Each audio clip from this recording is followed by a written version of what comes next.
আসসালামু আলাইকুম ওয়া রাহমাতুল্লাহি ওয়া বারাকাতুহু। আপনারা দেখেন আমার এই ভিডিওর মাধ্যমে আমি আপনাদেরকে যেটা দেখাচ্ছি, জলম এবং উজানি প্রায় পাশাপাশি অঞ্চল। জলমে একটা মাহফিল হচ্ছে আজকে এবং উজানিতেও একটা মাহফিল হচ্ছে। এই যে একই দিনে এত বড় একটা মাহফিলের সাথে আরেকটা মাহফিল আয়োজন করা হয়েছে। এটাকে আপনারা কতটা সৌন্দর্য মনে করেন অথবা আপনারা কতটা এটাকে কল্যাণকর মনে করেন সেটা আপনারা কমেন্টে অথবা আপনাদের বক্তব্য উপস্থাপন করবেন বলে আমি আশা করি। আর আমার কাছে মনে হচ্ছে এই ২ টি মাহফিল একসাথে করা এটা সুন্দর হয়নি। হয়তো কেউ আগে অথবা কেউ পরে করত। তাহলে কাছাকাছি যেহেতু এই অঞ্চলগুলা, তাহলে দোনোটা মাহফিলই আরো সুন্দর হতো।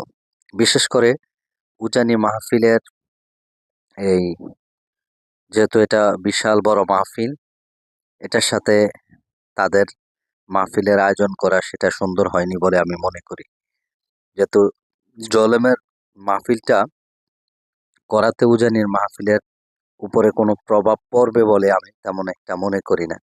কিন্তু তাদের এই মাহফিলটা করার কারণে এই এই দিনে মাহফিলটা করার কারণে তাদের মাহফিলের এই জনসংখ্যা আপনারা দেখতেছেন, আমি এই যে আপনাদের সম্মুখে দেখাচ্ছি। অল্প কিছু সংখ্যক জনসংখ্যা নিয়ে মাহফিলটার আয়োজন করেছে অথচ এই মাহফিলটি ৩ দিন ব্যাপী। তো এটা প্রতিহিংসার বহিঃপ্রকাশ। আর ইসলাম যেহেতু হিংসা বিদ্বেষকে দূর করে দিয়েছে, আমাদের উচিত আমাদের মন মানসিকতা আরো সুন্দর হওয়া এবং হিংসা বিদ্বেষগুলোকে দূর করে একটা বিনয়ী এবং উদারতার মনোভাব তৈরি করা।